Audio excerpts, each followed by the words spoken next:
नमस्कार दोस्तों। मुंशी प्रेमचंद की कहानियों की इस कड़ी में अगली कहानी है कफन। मेरा नाम है नितिन और आप मुझे सुन रहे हैं मेरे चैनल बोधि वेदा पर।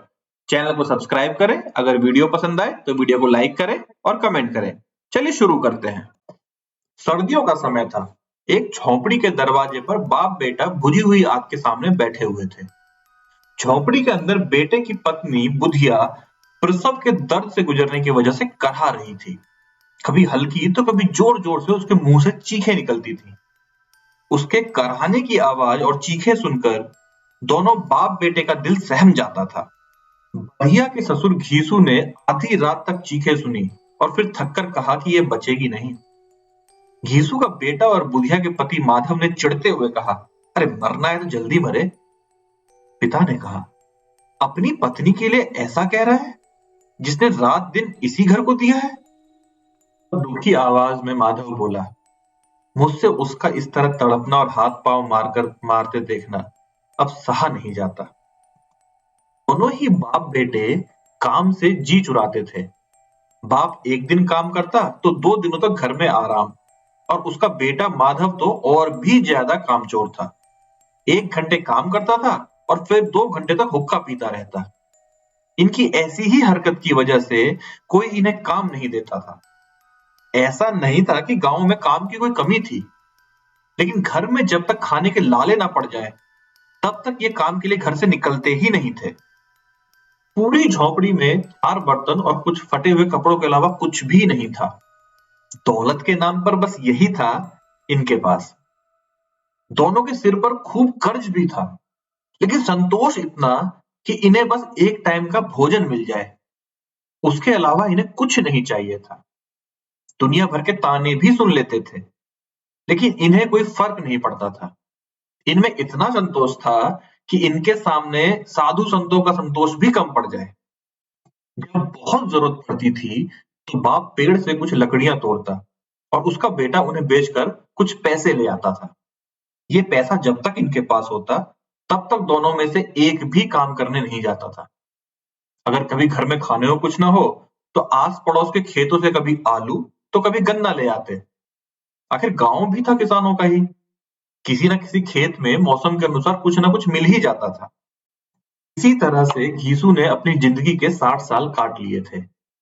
आज भी बाहर आग के पास बैठकर किसी खेत से लाए हुए आलू को भूनकर दोनों बाप बेटे आराम से खा रहे थे, और अंदर अंदर बुधिया दर्द से तड़प रही थी। माधव की बुधिया से कुछ साल पहले ही शादी हुई थी और उसने उनके घर को संभाल लिया था, लेकिन माधव और घीसू तो और भी कामचोर हो गए थे। अभी दोनों के मन में था कि बुधिया जल्दी से दुनिया से चली जाए और वो आराम कर सके। आग में भुना हुआ आलू छीलते हुए घीसू ने अपने बेटे से कहा कि अपनी पत्नी को अंदर जाके देखा, कुछ हो गया तो पैसे भी नहीं है कि कोई कुछ काम करवा ले। घीसू के बेटे ने अंदर जाने से इनकार कर दिया। उसे डर था कि कहीं उसके पिता सारे आलू ना खा जाए। वो बोला कि मुझे तो डर लगता है, आप ही अंदर जाके क्यों नहीं देख लेते। माधव के पिता घीसू ने जवाब दिया, कैसा डर, अरे मैं बैठा तो हूं यहाँ। तुझे पता है जब तेरी माँ बीमार हुई थी मैं उसके पास 3 दिन तक बैठा था। अगर मैं अंदर जाता हूँ तो तुझे शर्म आ जाएगी। अरे ससुर हूँ उसका, वो कैसे मेरे सामने अपने हाथ पांव पटक पाएगी। जवाब में माधव ने कहा, बच्चा हो गया तो क्या करेंगे, हमारे घर में तो कुछ सामान भी नहीं है। माधव बोला, बच्चा आए तो सही एक बार, घर में सारा सामान भी आ जाएगा, भगवान सब संभाल लेंगे। अरे कल के दिन आस पड़ोस के लोग ही बच्चा होने पे हमारे घर बिना मांगे सामान दे जाएंगे। वैसे घीसू के गांव के मेहनती किसानों की हालात भी कुछ अच्छे नहीं थे। सिर्फ वही लोग पैसे वाले थे जो किसानों को दबाते या उनका हक मारते थे। घीसू के साथ यही चीज सबसे अच्छी थी कि उसका कोई पैसा नहीं मार सकता था। वो ना तो रात दिन मेहनत करके पैसा कमाता और ना ही अपना फायदा किसी को उठाने देता था। कोई काम देने आ भी जाए तो 3-4 गुना ज्यादा मजदूरी करके रकम बता देता था। घीसू को इसी बात की तसल्ली थी कि वो दूसरों की तरह रात दिन मेहनत करके भी फटेहाल नहीं था। वो तो मेहनत करता ही नहीं था, अपनी जिंदगी को मजे से जीता था। उसके साथ के लोग मुखिया या गांव का दूसरा ओहदा हासिल कर चुके थे, लेकिन वो गरीब का गरीब ही था। इस बात के लिए गांव के लोग उसे कोसते थे, पर मजाल कि घीसू को कुछ देर के लिए भी बुरा लग जाए। घीसू और माधव को भूख इतनी लगी थी कि वो गरम गरम आलू खाकर अपनी जीभ जला रहे थे। आंखों से आंसू भी निकल रहे थे, लेकिन पेट की आग बुझाने के लिए वो गरम गरम आलू को निगल रहे थे और उनकी आग को अपने पेट तक पहुंचा रहे थे। ज्यादा गर्म आलू खाने की वजह से दोनों की आंखों से पानी निकल रहा था, पर भूख तेज थी, इसीलिए दोनों में से कोई रुका नहीं। आलू खाते हुए ही घीसू को 20 साल पहले ठाकुर की बारात में मिली दावत याद आ गई। उस दावत में जिस तरह से पेट भरकर घी में तली हुई पूड़ियां, कचौड़ियां और दूसरे व्यंजन खाने को मिले थे, वैसे दोबारा कभी नहीं मिला। ये सब सोचकर घीसू मुस्कुराया। ये सब सोचकर घीसू मुस्कुराया। तब तक आग में भुने हुए आलू भी खत्म हो चुके थे। अब घीसू और उसके बेटे ने हाथ धोए और दोनों सो गए। उधर बुधिया अभी भी दर्द से कराह रही थी। रात भर अच्छे से सोने के बाद जैसे ही माधव की नींद खुली, तो सबसे पहले उसने अपनी पत्नी को देखा, लेकिन तब तक उसका शरीर ठंडा पड़ चुका था। उसके पेट में बच्चे के मरने की वजह से बुधिया की भी मौत हो गई थी। माधव भागते हुए अपने पिता के पास गया और उसे बुधिया का हाल सुनाया। ये बताते हुए माधव जोर-जोर से रोने लगा और उसका साथ देते हुए घीसू भी हाय हाय करके अपनी छाती पीटता, तो कभी सिर के बाल नोचकर रोने लगा। इतना शोर सुनकर आस पड़ोस के लोग दौड़ते हुए वहां आ गए। सबने बुधिया की मौत पर शोक जताया और चले गए।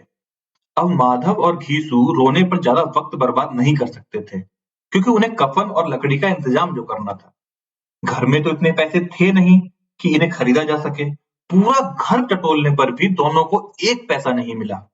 थक हार कर दोनों रोते रोते गांव के जमींदार के पास पहुंच गए। जमींदार को दोनों कामचोरी की वजह से बिल्कुल भी पसंद नहीं थे, लेकिन वो दयावान था। उसने सोचा कि अभी गुस्सा दिखाने का समय नहीं है, इनके यहाँ मौत हुई है, इसलिए जल्दी से जेब से 2 रुपए निकालकर उन्हें दे दिए। अब जमींदार ने पैसे दिए हैं, ये सुनकर गांव के बड़े बड़े लोग भी मदद करने से मना नहीं कर पाए। सबने घीसू को कुछ न कुछ दे दिया। घंटे भर में घीसू के पास 5 रुपए, अनाज, लकड़ी और अन्य जरूरी सामान जमा हो गए। अब बस जरूरत थी तो एक कफन की। दोपहर का समय था। दोनों बाप बेटे कफन खरीदने के लिए 5 रुपए लेकर बाजार चले गए। घीसू ने बाजार पहुंचकर कहा, लकड़ी तो मिल गई है, तो अब एक हल्का सा कफन खरीद लेते हैं। अच्छा खरीद कर भी क्या करेंगे, उसे तो जलना ही है ना। अब दोनों सस्ता और हल्का सा कफन खरीदने के लिए एक दुकान से दूसरी दुकान जाने लगे, लेकिन उन्हें सस्ता कुछ भी नहीं लगा। तभी माधव ने कहा, कैसा रिवाज है, जिस औरत को जिंदा रहते हुए अच्छे कपड़े पहनने के लिए नहीं मिले, उसे मरने पर नया कफन ओढ़ाना होगा। अरे ये 5 रुपए पहले मिलते तो अच्छे से दवाई कर लेते, शायद आज वो जिंदा होती। अब सूती, रेशम, हर तरह का कफन दोनों बाप बेटे देख चुके थे। दोपहर से शाम हो चुकी थी, लेकिन दोनों को कुछ नहीं भाया। तभी उन्हें पास में ही एक मैखाना दिखा। दोनों वहां गए और पहले एक बोतल ली। उसके बाद खाने के लिए चटनी, मछली और तमाम चीजें मंगाई। दोनों ने आज खुलकर खाया, इतना खाया कि 2 रुपए खत्म हो गए। अब घीसू बोला, बहू को कफन उड़ाते तो क्या होता, अरे जल ही तो जाता ना। कुछ भी बहू के पास नहीं पहुंचता, लेकिन आज इतना खा लिया कि मन तृप्त हो गया। अब हमारी दुआएं लगेंगी। अरे बड़े लोगों के पास खूब पैसा होता है, अब वो नया कफन में फूकते हैं तो फूकने दो। बेटे ने पूछा, और जब लोग सवाल करेंगे कफन कहाँ गया, तो क्या कहोगे उन्हें? घीसू ने हंसते हुए कहा, उन्हें कहेंगे कि पैसे कहीं गिर गए और बहुत ढूंढने से भी नहीं मिले। अरे भले ही लोगों को हम पे विश्वास ना हो, लेकिन कफन तो खुद ही ले आएंगे या फिर और रुपए दे देंगे। अपने पिता की इस बात पर माधव भी जोर जोर से हंसने लगा और बोला कि बहुत ही अच्छी थी बुधिया, जाते जाते हमें खूब खिला गई, उसे स्वर्ग में ही जगह मिलेगी। अब बचे हुए पैसों से घीसू ने और पुड़िया मंगवाई और साथ में अचार भी मंगवा लिया। मजे से दोनों पूड़ियां खा रहे थे। खाते खाते घीसू ने कहा कि हमारी आत्मा खुश हो रही है तो उसे पुण्य ही मिलेगा। माधव ने भी सिर हिलाते हुए हाँ कह दिया। कुछ देर सोचकर माधव बोला कि ऐसा भोजन कभी नहीं मिला था, उसे स्वर्ग में जगह मिलनी ही चाहिए। आखिर उसी की वजह से हम ये खा पा रहे हैं। और फिर माधव ने कहा कि क्या हम लोग भी एक दिन स्वर्ग जाएंगे? माधव के इस मासूम सवाल पर घीसू ने कोई जवाब नहीं दिया और कहा कि चुपचाप से खाना खाओ। वो इस वक्त ऐसी बातें करना करके अपना आनंद कम नहीं करना चाहता था। फिर माधव ने पूछा, अगर बुधिया स्वर्ग में हमसे पूछेगी कि मेरे लिए कफन क्यों नहीं लाए, तो हम क्या जवाब देंगे? घीसू ने पूछा, तुझे किसने कह दिया कि उसे कफन नहीं मिलेगा? बिल्कुल मिलेगा और बहुत अच्छा मिलेगा। माधव बोला, कौन देगा? सारा पैसा तो हम खा गए। अब माधव थोड़ा नाराज हो गया। जवाब में घीसू बोला, वही देंगे जिन्होंने इतना कुछ दिया है। बस इस बार पैसा हमारे हाथ नहीं लगेगा, लेकिन कफन जरूर आएगा।